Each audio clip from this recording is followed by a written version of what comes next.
Good morning. How you doing? Today is the 17th of August, 2021. My name is Sean Shapiro. That's Brandon Caron. We are here. We are here in the office at Traffic Safety Programs, and we're joined by our friends from Teens Learn to Drive. So it's going to be a great episode. We're going to be talking about, well, what are we talking about? We're going to be talking about the stresses of driving, new driver stress, old driver stress. Stresses of driving, doesn't matter how old you are, they're real. We're going to talk about emergency kits, what to pack before you drive, in case there's some stress that you have to deal with. And then finally, we are going to talk about technology in cars. And is it a distraction? So before we do that, we're going to jump into Vision Zero Enforcement Team. Brandon, what's up? What is up is that Vision Zero Enforcement Team, like always, is in the city today keeping you safe, but today they're in 22 Division and 41 Division.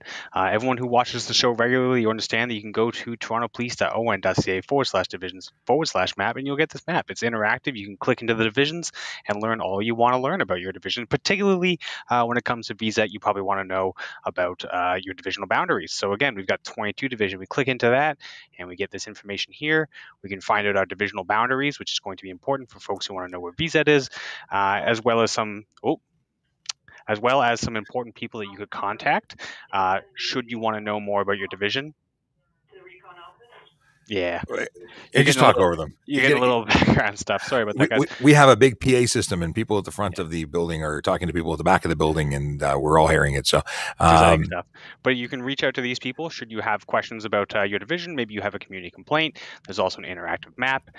Same information for 41 Division. You can click into your divisional boundaries, find out exactly what your division looks like, important people to contact, and then there's an interactive map that you can take a look at should you want to know more about your division. If you do see a VZET officer today, wave, be nice, say hello, obey the law, and you won't see them behind you with their lights on. So, and you probably won't see them because they're very often in unmarked vehicles that until the Christmas tree is turned on, there's nothing to see there. So you never know who's watching when the Vision Zero Enforcement Team is out and about. They have both marked and unmarked vehicles, and they're out there augmenting the already good work being done by divisional officers across the city. They focus their efforts on the big four. That is speeders, aggressive, distracted, or impaired drivers. They are the driving behaviors that lead to serious injury and death on our roadways. So they are trying to make a difference. They are trying to reduce those collisions to zero. The deal is that we can accept minor fender benders. They're going to happen. It's those collisions that lead to serious injury and death that are completely unacceptable and avoidable. It's all driver behavior. So with that, let's bring in the crew. Here we go. Hi. Morning. Hello. Hey, guys. Good morning. Hey. Megan, Celia, and Cam from Teens Learn to Drive. And Megan, you've been here before, but Celia and actually, Cam, you've been here before. I was on the very first episode. Very first intro. Yeah. Well, welcome back. And welcome back, Megan. Celia, you're new, so let's focus on you. What do you do at Teens Learn to Drive? So right now I'm just working on the website, just web design, and I used to manage the ads for a bit. So that would increase traffic to our website and just promote our Vision Zero Youth Network ambassador campaign. So that would just recruit ambassadors for a while, and that was really great. And that's coming to a head this weekend, because this weekend is your Teens Learn to Drive. Right. It's the Vision Zero Youth Network deal this weekend. So can you tell us a little bit about that? So that's our conference event. So we'll be meeting the ambassadors for the first time. We've done a few socials with them, but this is the first official meet where everyone's going to be there. The whole team's going to be there. All the ambassadors are going to be there. So it's a fun weekend that, they get to do training where we're going to train them to do different videos and graphic design so that they can be able to promote their own messaging. And then we have lots of other fun social events, to bond, and then lots of social events that also promote teamwork. Awesome. Yeah. So from all angles, you're doing safety, team building. You're almost setting them up for success to go back and then, it's exactly what you're doing, setting them up Right. for success to go back to their schools and be their, I guess what do we call them, Brandon? You caught me a lot this year.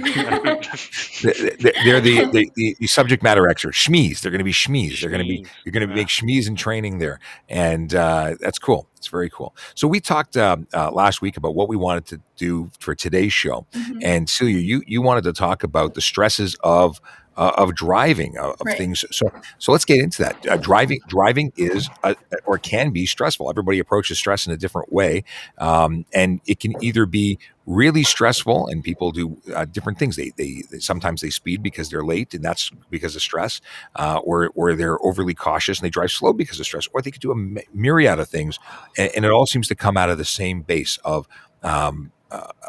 being anxious or stressed out about the drive ahead. So, what kind of things stress you out before a drive? Especially if it's a long trip and I don't know where I'm going, just getting there stress me out, like directions.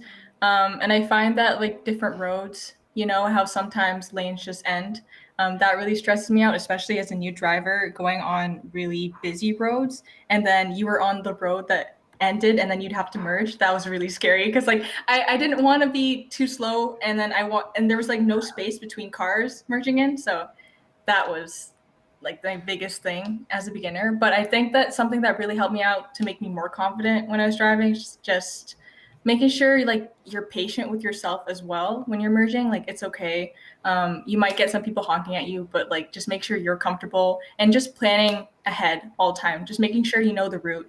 And if you have GPS, using that is really helpful. And just making sure you check the route beforehand as well, because I found that sometimes with like Google Maps, they give you like they're trying to give you like there's three options sometimes, like the more efficient route or the longer route, and sometimes they make you go in a circle, which is really annoying. So just making sure you choose the route that's best for you and you're comfortable with. And if you have somebody else in the car with you, if they could direct you a bit too, that'd be really helpful. I find that first of all, I think that's great advice.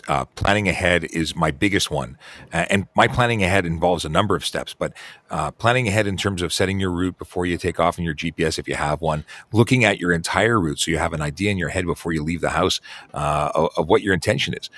My big thing is leaving time, giving yourself appropriate amount of time so that if you do get sent off in a different direction, if you do have construction or something unplanned happen, you're not stressed out because of time, because that affects everybody. And I think the majority of people who find stress during a drive, it's that time, having to get somewhere and not leaving adequate time for travel. So that's my number one piece of advice. Especially for appointments. Those are the worst, because if you because right now everybody's booking appointments for stuff and you have like a designated time slot. And if you miss that, you're going to have to wait a while.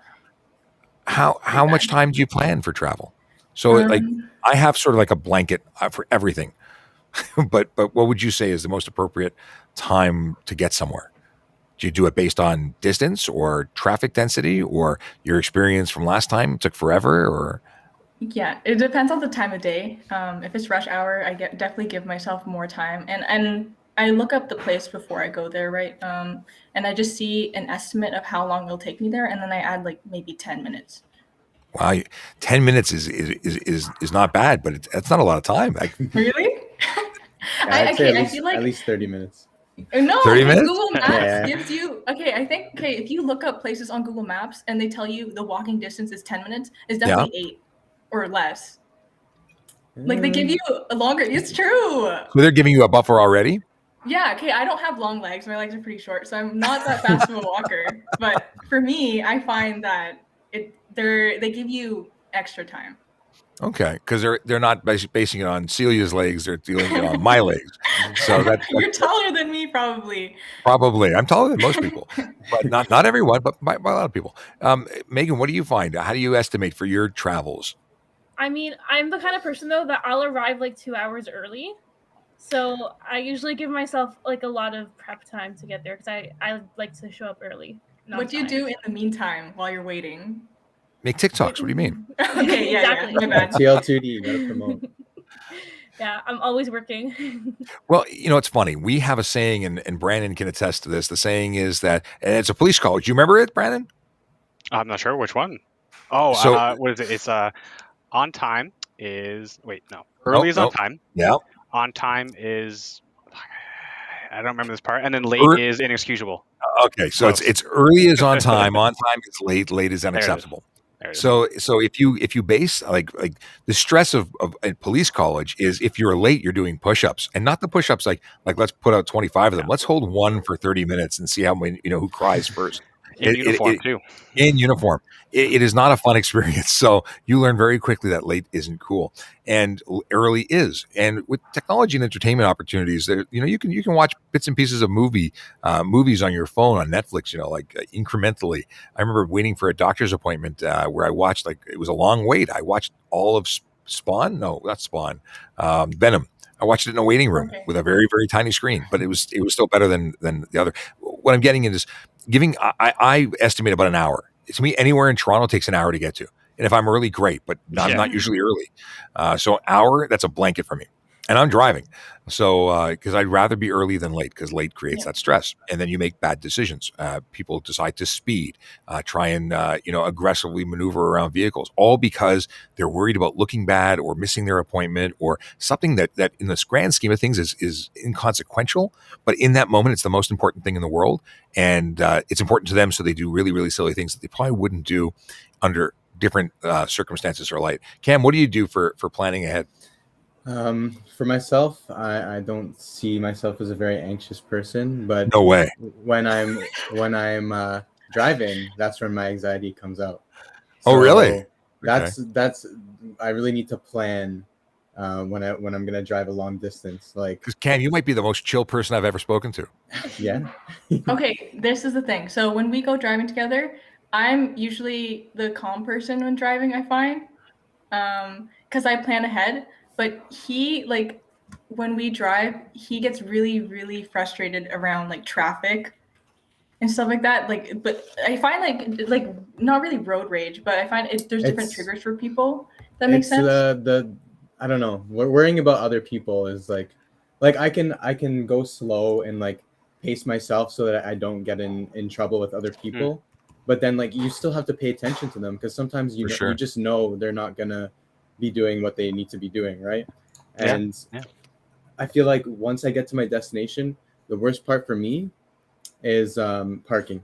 I hate finding parking at the end of the day. Especially in Toronto, it's just impossible. You're going downtown to hang out with your friends, right? And you see, you're driving around looking for parking. There's 1 hour parking, but what are you going to do with that if you're hanging out there the whole day? So it's sometimes you have to find the paid parking, which is fine sometimes, but 1 hour parking in Toronto is not enough, and that just adds to my anxiety with trips and stuff. Okay. But knowing what the limits are in parking would be a way of planning ahead of that. And I think everything comes back to planning. And I'll tell you, if I'm going somewhere in Toronto and I don't have to drive, I actually, I used to live really close to Finch Station. I used to take transit. I drove to Finch Station, left my car there, and I had nothing to do with it until I got back. And it was freedom. I mean, with the ability with the TTC to bounce on and off as you need and no time restraints, it was very freeing. Very, very different experience for me. And I've driven since the day I turned 16. I never was a transit person, but as an adult now, who's significantly older than everybody here, even including Brandon, I am now appreciating transit. Letting somebody else drive is very cool. Brandon, I don't mean to skip you. What do you do for planning to help estimate and get to places going stress free? Well, I mean, I've got a lot of experience under my belt. I'm not the same age as you, Sean. You've got more driving experience than I do, certainly, but I've driven a lot of different type of vehicles, and I've driven professionally before as a long haul kind of guy. So I'm pretty confident in my ability just to sort of gauge what it's going to take me and how long I'm going to get there. But Cam, to your point, if I know that I'm going to be meeting with specific challenges that are very anxious for me, like for example the first day I came to work, man, I went with the Megan method and just got here 2 hours early. That way nothing could possibly go down. I do my research ahead of time, right? Maybe contact some people who are more familiar with the area, and then that really helps me to sort of settle down a little bit. When I used to do long haul, I mean, I was printing out sheets, I was calling ahead, I was creating little binders and stuff like that, and that's how I really kept it together. For those who don't know, Brandon's routine is he may be a fitness guy, which relates to your online persona of being a fit cop. Now, with that, he has luggage that he brings every day that has food in it, and he prepares it on the go. So if he's 3 hours early, like Megan is, he could have built a fire to warm his food. You can do all sorts of things with time when you have it, and time is the one thing you don't get back. And it's funny that we can segue into this. Speeding takes away something from you, and I'm sure you guys are aware of this. Is it reduces your reactionary time. If something should happen in front of you and you're speeding, you can't get that time back. It's gone. So a lot of collisions occur that way. So in fact, not planning and having the anxiousness or stress of trying to get to around time because you're running with only a few minutes, that's where we see a lot of collisions occur. Mhm. And I don't think appropriately they don't give enough credit to those who plan and highlight planning as a way to reduce serious collisions on our roads. But I think there's a strong correlation to that, because as you start upping the stress or anxiety, you start making bad decisions. Bad decisions lead to unfortunate outcomes, which include collisions that could very well be serious.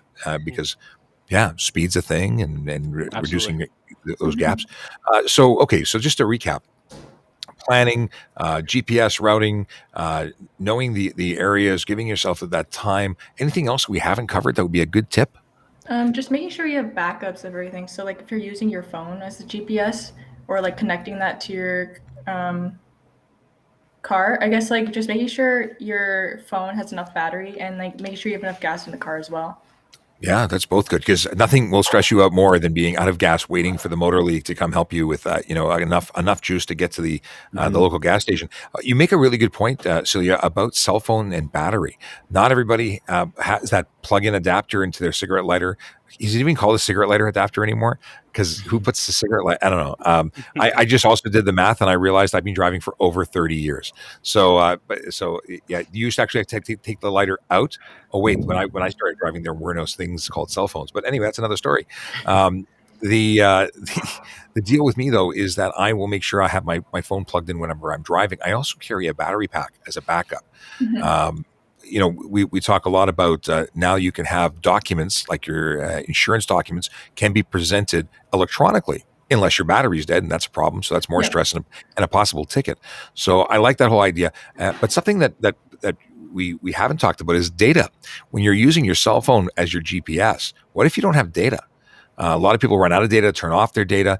Loading up maps locally and storing them on your phone could really be a good idea, especially if it's a long trip out of your regular area. Because if your data isn't working, if you don't have cell signal, if you ran out, or just don't have a data plan, if you don't Wi-Fi download those maps, you're going to get to a certain point where it's going to be like, thanks for coming out. You now have white lines. There'll be no information to go on. And that would cause me a lot of stress. I wanted to mention something that I find kind of interesting. So even if you don't have data on your phone and you have your maps like loaded up when you first had Wi-Fi or data, it'll still show where you are on the map. I'm not sure exactly how that works, but it's a good thing, just to keep for where sure you are, basically. If anyone's using Google Maps on an iPhone or Android, you can actually choose where you want to maintain map coverage. If you use aftermarket, like I was using an actual like sat nav app before maps got good, and I would download entire areas of the United States that I knew I was driving through before going, because in the States I would turn off my data, so I wanted to locally store all that stuff. And I did travel with my own cell phone as the GPS, because I didn't want to rent a GPS, and I don't own a GPS that was made in this century, back in the day with my old beanbag thing to put on the dashboard, because I got excited about GPS units 100 years ago for like going out in the woods and finding the line to get back to my campsite. But you know what I mean? So downloading maps is a really good idea. I think so. It does totally function. It's worth mentioning that you should have that all sorted out before you start driving, because of course your phone can be really distracting. And if you don't have you might go on your phone for a second and be like, oh, I have to enter in these directions. I forgot to do it. But then, that's how accidents happen. So yeah.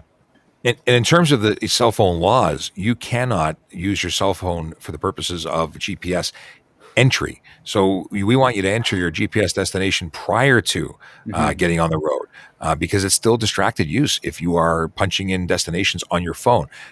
Most GPS units, especially if they're built into your car, disable that ability. You can't do it unless you're using voice commands.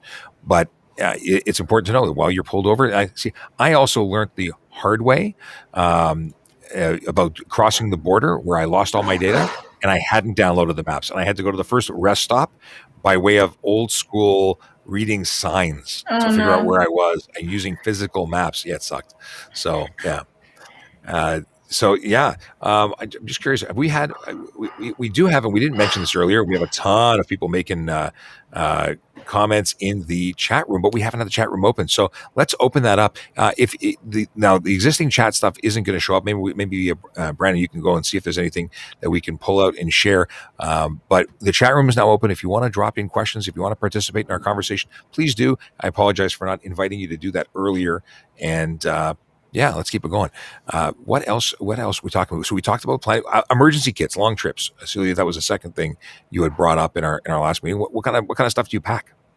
I mean, well, you want to bring food. You want to make sure you have enough water, but also you have to plan for stops as well. Because if you're drinking a lot of water, then you're gonna have to go. And like snacks, and just making sure you have like, I know like there's the MTO handbook that you can keep in your glove box just in case, like especially for new drivers, you don't something's wrong with your car and you don't know what to do. And I think just having like a good, what are they called? Those kits where they have like the first aid kits. It left my mind for a second. I don't know why. Like Band-Aid, just in case something happens, was really good. And just making sure you have everything on you, like your ID, your insurance, like you said before, kind of stuff. And I also think earlier about making sure we have the GPS location. Your connection's dropping out a bit. We're not getting your audio through properly. She's not hearing me say that. She's probably delayed now. Yeah. Celia, we lost your data for a second. You're a little bit broken up, so we didn't get at the last, I don't know, a minute and a half of it. No, about 30 seconds of what you were saying we missed. But you're frozen now. So I'm going to jump in with and add to some of the stuff you started to talk about. And you were talking about a safety kit, which is a really, really good idea. One of my buddies, Rob, he carries a raincoat, a reflective vest, and boots in his car. And apparently, YouTube didn't have lag for you, but we are having lag for you. So we're having weird stuff going on. Celia's still frozen, but only for us. I don't understand. Oh. Hang on a second. Celia, if you refresh is it back for you guys? I don't know. We have this once in a while where things go wonky. Everybody else is gone. And yeah. Cam may be gone too. Oh, hello? Oh yeah. Oh, there you go. You're back. Cam here. Yeah. Maybe I was just not moving. Maybe it's me. I don't know. This happened last time too. I'm gonna have to put a trouble ticket in it. No, we're all back to normal. Issues. Oh, here we go. We totally lost, and then we'll bring her back in just a second. It happens. It does happen. Oh, here we go. Green room. There we go. All right. We'll put you back there. We'll do a little flip flop there. All good. Now you're good. Okay. Yeah. No, are you good? You're smiling a lot, but okay. Still a bit laggy. We are definitely having some issues, but we don't know where the issues are, so we'll keep on going. So you talked about safety kits. You talked about packing stuff. I just talked about having a blanket. In the winter especially, you don't know how long you're going to be stuck somewhere in the event that something goes wrong. So planning to be warm as best you can. Those hot pockets, not hot pockets are like pizza. I'm talking about the warmers, hand warmers. Yeah, the shaky things that you put into your gloves so that you warm up. Having anything you can to keep you in the event that something goes wrong. Flares and safety kits are great for those long commutes.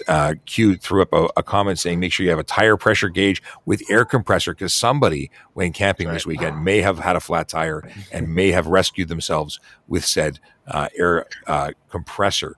And Anne-Marie says, and rightfully so, check the weather. I think it was also Leo Wife who mentioned that checking Twitter before a trip so that you know what's going on in terms of traffic and construction and major events. I mean, look, recently we had a major event happen at a shopping mall in Toronto that would have cascaded into traffic issues surrounding the entire area. Knowing ahead is important. Now, as police officers, we monitor the radio stations or radio channels of divisions we're traveling into, so we know what's going on. We don't want to drive blindly into an area not knowing what's happening. It's the same thing for you guys using Twitter, 680 News, a radio news channel, especially if you're traveling outside of your regular area, tuning into those things. That's the only downfall, I think, to having technology streaming from the internet or music streaming from the internet, because you're not connected to live updates. So that is a real thing. And I've babbled for like 30 seconds without breathing. So what else, guys? I would say, go ahead. That kind of relates back to what you said last week about that TikTok that went viral in Toronto downtown. How like there's one, I forget where it was, but like their section was blocked off completely. So then people knew not to go there just because the video went viral. But that video was really misleading. That's the one where they didn't know if they should turn left, they didn't know if they should turn right, and they were making a joke out of it, having a good laugh. Oh, okay. But really, the lanes to their left were ones that had a sign that said they couldn't turn right, but the lane that they themselves were in, could turn right. So they were making, I think, a spectacle of the situation. But it was a way of sharing it. But oddly enough, I don't know if TikTok was the right place to put it. Because the way that it cycles, social media, you never know if something's like real or if it's a joke. So that's like the important thing. If you're gonna check social media for any sort of updates, you should maybe fact check it as well, just to ensure that you are getting the proper information. So well, you it's make also a very limited good point. because you can't check it while you're driving, right? You can't scroll through TikTok, but you can listen to the radio. You can listen to News Talk 1010, for example, and get the updates, right? Or you could find friends. Having friends is important because they can sit next to you and read your phone without showing it to you and act as your co-pilot. I love co-pilots. I married one. My wife is my co-pilot on the road and in life. It's magical. And now, in terms of the internet and knowing, this is a great segue into what you guys do. Teens Learn to Drive, a trusted source in traffic safety, as is Toronto Police. Knowing where to go to get good information is really important. And if you are going to places like, I won't name names, but places that are providing funnier videos, may not be telling you things that are trustworthy for the purposes of helping you along your path. So knowing that your source is a reliable one is really important. That's what is great about Teens Learn to Drive. Let's talk about Teens Learn to Drive. Where can we get to your social media? So that's at TL2D today on all the platforms. And today is actually National Nonprofit Day. So we're actually going to be going live on TikTok and Instagram today. It'll be our first time going live on TikTok. So we'll see how that goes. Nice. That's very exciting. We're going to have to tune in. What time is that happening? We're going to go TikTok around 1 o'clock and then Instagram around 2 o'clock. Make sure you post a video just before you go live so you can help out your algorithm. Now, in terms of packing, have we covered everything there is to pack in terms of safety kit, snacks? You talked about, I added blanket and boots and things like that because you never know where you're going to be or stuck. What else can we pack? And then we'll pack it in terms of packing. I wanted to mention always dress for the weather, basically. That's something my mom has always taught me. It's kind of like you never know where your car is going to break down. So you don't dress for, the inside of your car, dress for outside, because you never know if you get stuck. Your car breaks down and gets stuck. So bring a jacket, or in the summer, bring something lighter, I guess. I like that you say bring it with you. Don't necessarily wear it. In the winter, we want to dissuade people from wearing their big, bulky winter jackets while they're actually behind the wheel of the car, or even in any position while wearing a seatbelt, because that giant down jacket will actually aid in your injury in the event of a collision by creating a secondary impact zone after you compress all the wonderful padding. It changes the dynamics of your collision. So bring your jacket, but don't wear it. And until you're either getting out of the car or doing your next thing, but or just parking for safety. Also, if you do find yourself at the side of the road, disabled in your vehicle, leave your seatbelt on. You want to make sure that you, especially on a highway situation, in the event that you're struck while you're pulled over, and that does happen, make sure you're wearing your seatbelt. Now, I wanted to segue into the last topic we sort of talked about, and that is technology in cars. Now, there's the technology that makes your driving easier, things like GPSs, things like rear backup connected car. Connected cars, absolutely. Do you think that it's a distraction having a big screen in your car that allows you tells you where to go? Does it change anything in terms of the way you operate? And also, there's a lot of discussion that comes into having a screen for everything. Like, do you think it's a problem having a touch screen for your air conditioning? Let's talk about tech in the cars. I think that it could be a problem, especially if you accidentally, since it's touchscreen, right? You can accidentally touch something wrong and then you have to go back and fix something. And sometimes it does lag a bit, depending on where you are. Like, it might be loading forever, your destination. And I think it is good in a way, because then you don't have, it's like a bigger screen for you to look at so that you don't have to squint at your phone, I guess, if it is mounted in front of you. But it can go both ways, but overall, I think it is very helpful. So not relying on that screen is really, I think, important. The Mhm. concept of being able to look at it or have voice prompts, utilizing those if they're available. A lot of people come in and talk to us on TikTok and in our other social media platforms and say, why isn't it distracted driving for a driver to be touching their 15-inch in-car display to change their air conditioning? Because back in the old days, you could change your air conditioning by feel. You could reach across. The first knob is going to be air. It's going to be high, low, hot, cold, whatever the case may be, and you could do that without ever looking. And now you don't have that physical button to landmark yourself, and you kind of have to take your eyes off the road to adjust it. Mm-hmm. What do you think of that? I think it is good, but like we said before, just playing ahead so that you don't have to rely on the screen too much is really good. Yeah. And I find that it just takes time to get used to.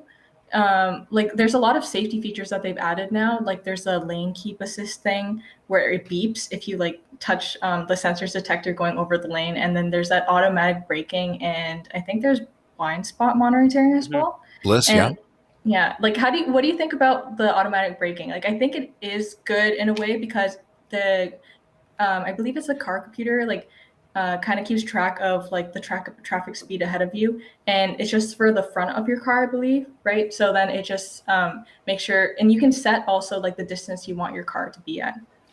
So I know in Teslas and stuff like that, you can say, I want to be 5 car lengths before. And that's really an autopilot kind of thing where it's doing a lot of the driving itself. And it's not 100%. I mean, it's considered safe. The tests have shown that it works. And then there's also been situations where collisions occur. So you still need a driver to be monitoring and overseeing that of the vehicle. As soon as someone says, I can check out now mentally, take a nap or read a book, that's a problem. You're not doing what you need to be doing as the supervising driver. But then again, there's stuff that's just emergency braking for cruise control, adaptive cruise control, and distance management. Those things are a little different. Those things kick in sometimes when a driver just doesn't catch it. I think they're great as a backup, but you have to be the primary driver. Yeah. Have anyone here ever tried a vehicle that has autopilot or adaptive cruise control? My mom's car has adaptive cruise control, I think. It's kind of weird. I mean, it's nice when you're on a long drive, you can just press it, but I don't really like to rely on it because it just doesn't feel right, you want to be in full control all the time. And I was going to talk about the self-braking or self-driving as well. I feel like you said, it's very tested and, can be very safe, but there's so many scenarios and variables that go into driving that you just don't know. That one small thing can just set it off and something will go wrong. And that's all it takes to have a collision. So sure. That's why there's a lot of testing. They have to do a lot of testing. When they do the testing, they do different scenarios, and that's why it's still a long way to go for these systems. But if we compare right now, the stats, I guess, a lot of accidents that happen because of not accidents, collisions and crashes that happen because of humans in general. But I think that a lot of companies, one of our members said, they market these products as assistance and something that you're not supposed to rely on. They're just there for backup. But people do take it as oh, it's here now, so I should be able, because technology has been such a big part of our lives, and we do rely heavily on technology and everything. Right now we're communicating through our computers, right? Yeah. And then since technology is going into our cars, and since driving is such a complex thing that humans do, and then we're getting this assistance, and we're so used to using technology as an extension of ourselves, I think that people just take advantage of it when they should know that driving is still something that we have to that's still our responsibility, and that the technology stuff shouldn't be something we should rely on so much. Yeah, I think you hit the nail on the head there. We have these technologies, and they're very useful, and they're helping to keep people safe and helping to keep people alive. They're very well tested. They're meant to be for sure. But we're also in a bit of a middle ground where the human is still very much the main component in keeping other people, other humans, other drivers safe on the roadways, and the technology isn't there to take the wheel, so to say. And my personal fear is that the technology will not outpace sort of people's expectation, that they'll think exactly like what you were saying, Celia.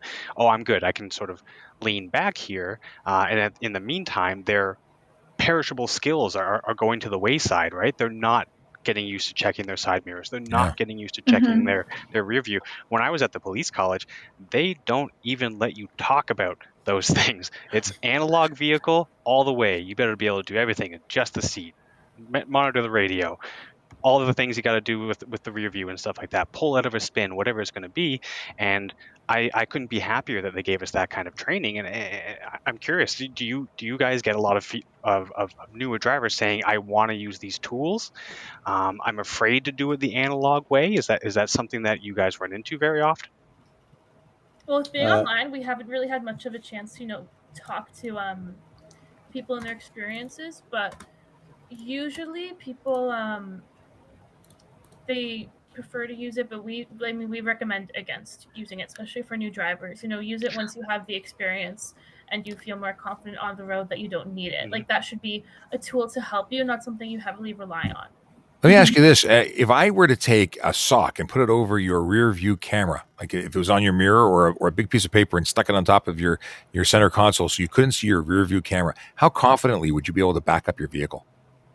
I'd be good. I'd be good. Yeah, you'd be good. You'd be good. I learned on a car without that. So okay, I don't think it depends on whether you learn with a rear view camera or not. So I think that you're, based on your answers, you're part of a small group of people who would be comfortable, because the vast majority of people, as Brandon said, it's a perishable skill. You don't use it, you lose it, and it may have been years since the last time they've backed up without a camera to a system. And I'm also guilty of that. I have a big truck. I will use that camera so I can get, within, 3 inches of where I want to be, as opposed to knowing my spot and hoping that I'm close, and then getting out, looking, and then coming back in to double check. So, you want to, okay, sorry, 1 second. I want to get rid of here. Do we know who Michelle is? No? Okay. Because someone was going to make a comment. I was going to delete them. So anyway, that being said, we will go out and see what happens with folks who are getting all these technologies, like autonomous vehicles. I put a deposit down on an autonomous vehicle. I want the Cybertruck, and I put the $5,000 check mark in, saying, or whatever it was, to get the full autonomous, so that I can spaceship. I think it's so neat, and it is one of those things where I think it would be beneficial for let's say my wife, who isn't a very confident driver. She doesn't want to drive. She doesn't have her license at the moment, but maybe autonomous vehicles will be in one day totally able to do it. Where you just don't need to be doing anything. And then who becomes responsible for when things go wrong? My iPhone crashed last week. I don't usually say bad things about Apple. I'm an Apple fanboy, but it crashed. What happens when your car crashes? Right. Not a collision. I mean, software crash. I still have concerns about what it adds to your distractions. If that happens, I know, like, when you're messing around like with those screens in your car, it can be really distracting, especially like if you have some of them have like the Spotify linked, so you're like messing around with the songs, and of course that should all be dealt with like at the beginning. Like, select a playlist that you want, maybe, or make sure that your directions are put in, just so you're not distracted. It's going to be interesting to see where things go. Now, there's a project that's coming into play in Toronto. We have an autonomous vehicle. It's going to be a low-speed vehicle that's autonomous, and it's going to allow a connection between, I think it's a GO station and a community. It's going to drive around a route, and it's going to be supervised by someone, but it's going to be completely autonomous. I don't think it'll go above 30 kilometers an hour. In any case, it's going to be very interesting to see how that goes as a way of providing service. And my understanding is that the test is going to be free. So there will be opportunities to get a ride in an autonomous vehicle, an entirely autonomous vehicle, coming up soon. So I look forward to the invitation to go for a ride. I think that's really good for feedback as well, just to see like if there's anything else they should add to make it more user-friendly as well. The whole autonomous should be more user-friendly? Like, just because like there's a lot of things they could add, like you said, there's lag sometimes, and if there's backup for that as well would be really good. There must be redundancies, and I'm by no means Yeah. I'm not someone who knows everything about autonomous vehicles, but I am interested in it as a consumer. But I have questions about it as a police officer. So we'll see what happens, and we'll be on top of that and discussing it as things progress. Have you found anything like when you are on the road, people having problems with their like self-assisted cars and stuff like that? I know there's things like keyless entry things. Do you have any of that on your car? We have Like, what do you people think who about don't it? know where the lights on the dashboard are. So I'm certain that there are people who are having a hard time with their automated vehicles to a certain degree, and that sort of goes back to what we were talking about before. There's going to be a point where the expectation that people put on this technology outpaces what the technology is actually doing, and we might kind of be looking at that right now. Actually, even if you go and you look up automated vehicles and sort of where we are with them, they have a basically something saying that there are 5 levels of automated vehicles and we're at level 2. So there's definitely a lot of improvement that's going to be made in the future, and these redundancies and these sort of user interface issues where people aren't comfortable with the vehicle will probably be eliminated more and more as we go forward. And there's always unintended consequences, so there will probably be another issue as things get resolved, unfortunately, which is not the best for keeping people safe, but it's getting better, and it's just another reason why people need to come to channels like this and like yours in order to stay up to date with all the latest information, for sure. We're coming close to a time where we've got to say goodbye, and I want to make sure that we get an opportunity to chat about once again where to get a hold of Teens Learn to Drive, and maybe you can give us a cap of something that you think would be the best thing to look at, that you find is the most interesting. But first of all, it's going to be teenslearntodrive.com is your website, yes, and then also TLTV today on social media. And that's right there on screen. So that's Twitter, Instagram, YouTube, Facebook, and TikTok. And live at 1:00 today for your first live. That's exciting. I'll be tuning in. 1:00 on TikTok, then 2:00 on our Instagram. Very cool. Very nice. You're doing the whole deal.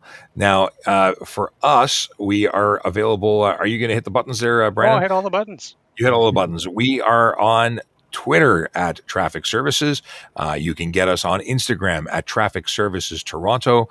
Of course, you can get us on YouTube, where we'd love to have you as a subscriber at Traffic Services Toronto Police. You can find us there by way of searching. You can type it all together as their direct link. Either way, we'd love to see you. And of course, on the TikTok. You can get us there at Traffic Services, because why would we want all the names to be exactly the same? That would just be too easy. So you guys have it. You guys lucked out. And of course, if you prefer, you can still email traffic services at torontopolice.on.ca. This is Traffic Safety Programs. Oh, I meant to press. There you go.